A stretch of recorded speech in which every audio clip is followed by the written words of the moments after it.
Hi friends, welcome to our channel. ఈరోజు వీడియోలో కొబ్బరి లడ్డూలు షేర్ చేసుకోబోతున్నాను.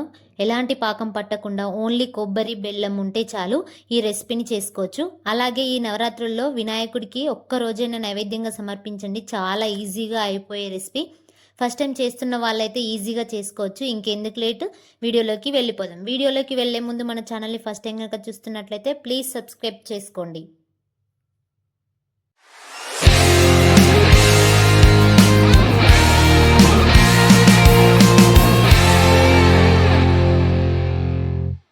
ఇప్పుడు వీటిని తయారు చేయడానికి పచ్చి కొబ్బరిని తీసుకోవాలి. నేను ఈ పచ్చి కొబ్బరి తీసుకొని చూపించేది క్లిప్ అనేది మిస్ అయిపోయింది, అందుకని ఆ ముక్కల్ని చూపించట్లేదు.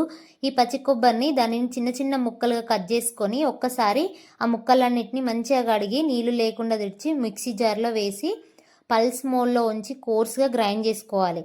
కొంచెం కొంచెంగా తీసుకొని గ్రైండ్ చేసుకొని పక్కన పెట్టుకోవాలి.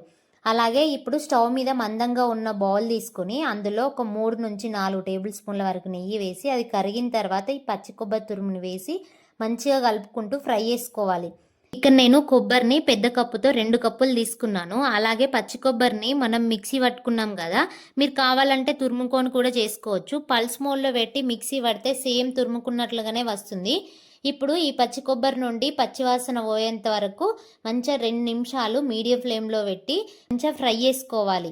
చూడండి, ఇట్లా అడుగు పట్టకుండా కలుపుతూ మంచిగా ఫ్రై చేసుకోవాలి. మీడియం ఫ్లేమ్లో పెడితే అడుగు పట్టకుండా ఉంటుంది. అంటే కొబ్బరి ఎప్పుడైనా కానీ అడుగు పడుతుంది, అందుకని చెప్పేసి మీడియం ఫ్లేమ్లో పెట్టి మంచిగా ఫ్రై చేసుకోవాలి.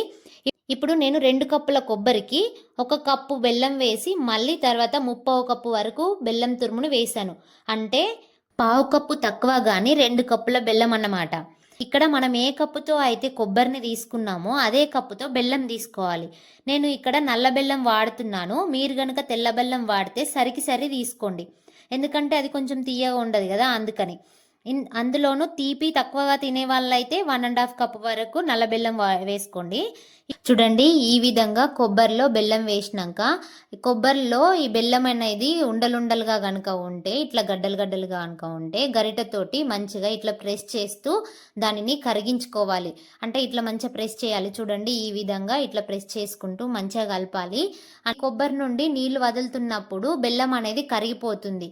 చూడండి, మెల్లిమెల్లిగా ఇలా కరుగుతుంది. చూడండి, ఇంకా అలాగైనా ఎక్కడైనా బెల్లం ఉండలు కనుక ఉంటే వాటిని మంచిగా గరిటెతోటి ప్రెస్ చేస్తూ, చూడండి ఈ విధంగా ప్రెస్ చేస్తూ మంచిగా ఫ్రై చేసుకోవాలి. చూడండి, ఈ విధంగా మొత్తం బెల్లం కరిగిన తర్వాత ఇట్లా జ్యూసీగా అయిపోతుంది, మొత్తం నీరుగా అయిపోతుంది కొబ్బరిను బెల్లము. ఇట్లా అయిన తర్వాత కంటిన్యూస్గా మీడియం ఫ్లేమ్లో పెట్టుకుంటూ మంచిగా కలుపుకుంటూ, మీడియం టు లో ఫ్లేమ్లో అడ్జస్ట్ చేసుకుంటూ కలుపుకుంటూ దగ్గరికి వచ్చేలాగా కలుపుకోవాలి. అంటే మనం కావాలంటే పాకం కూడా పట్టుకొని చేసుకోవచ్చు, కానీ ఇలా చేసుకుంటే చాలా బాగుంటాయి, జ్యూసీగా వస్తాయి. అలాగే మనకి పాకం పట్టాలి, ఇది ఇట్లా రావాలి అట్లా రావాలి అన్నట్టుగా కూడా ఏముండకుండా ఇలా చేస్తే చాలా ఈజీగా అయిపోతుంది. చూడండి, ఈ విధంగా ఇట్లా దగ్గరికి రావాలి. చూడండి, ఇట్లా ప్యాన్ నుండి ఈ కొబ్బరి అనేది సపరేట్ అవ్వాలి. ఈ కొబ్బరి లడ్డూలకి మంటని హై ఫ్లేమ్లో పెట్టుకొని చేస్తే అస్సలు బాగోవు, మాడిపోతాయి. అలాగే జ్యూసీగా కూడా ఉండవు. తొందరగా అయిపోవాలని మాత్రం హై ఫ్లేమ్లో పెట్టి మాత్రం చేయకూడదు. చూడండి, ఈ విధంగా బెల్లం మంచిగా దీనికి పట్టుకునేలాగా అయిన తర్వాత ఇలా చూడండి ప్యాన్కి సపరేట్ అయిపోతుంది. ఇట్లా సపరేట్ అయిపోయిన తర్వాత ఒకసారి మనము గరిట నుండి కొంచెం కొబ్బరిని తీసుకొని కొంచెం పక్కెట్టుకోవాలి. ఎందుకంటే అంటే వేడిగా ఉన్నప్పుడు మనకు చూసుకుంటే ఉండలు కట్టరాదు కదా, అందుకని చెప్పేసి కొంచెం పక్కకెట్టుకుని ఉంచుకోవాలి. అంతలోపు అది లో ఫ్లేమ్లో అడ్జస్ట్ చేసుకుంటూ కలుపుకుంటూ ఉండాలి. అది చల్లారిన తర్వాత ఒకసారి ఇట్లా ముద్దలాగా చేస్తే మనకు చేతికి అంటకుండా ఉంటే మనకు పర్ఫెక్ట్గా వచ్చినట్టే. ఇప్పుడు స్టవ్ ఆఫ్ చేసి కొంచెం చల్లారనివ్వాలి. అంటే మనం వేడిగా ఉన్నప్పుడు ఈ ఉండలు కట్టలేము కదా, అందుకని కొంచెం గోరువెచ్చగా ఉన్నప్పుడు మాత్రమే ఈ ఉండలు చేయాలి. అంటే ఇవి ఏంటంటే కొబ్బరి బెల్లము చాలా వేడిగా ఉంటుంది, బాగా కాలుతుంది, అందుకని చెప్పేసి కొంచెం చల్లారిన తర్వాత మాత్రమే ఉండలు కట్టుకోవాలి. చూడండి, ఈ విధంగా ఉండలు కట్టుకోవాలి. నేనైతే కొంచెం చిన్నగానే కడుతున్నాను, మీరు ఎంత సైజులో కావాలంటే అంత సైజులో కట్టుకోవచ్చు. ఇట్లా పట్టుకొని ఇట్లా చిన్న చెయ్యంగానే ఇట్లా ఉండలు వచ్చేస్తాయి. చూడండి, సింపుల్గా ఈజీగా ఇంట్లోనే ఎంత ఈజీగా తయారు చేసుకున్నామో చాలా అంటే చాలా టేస్టీగా ఉంటాయి. చూడండి ఎంత జ్యూసీగా ఎంత బాగున్నాయో, చాలా ఈజీగా చాలా టేస్టీగా కూడా ఉంటాయి. ఇప్పుడైతే వీడియో నచ్చితే లైక్ చేయండి, షేర్ చేయండి, సబ్స్క్రైబ్ చేయడం మాత్రం అస్సలు మర్చిపోవద్దు.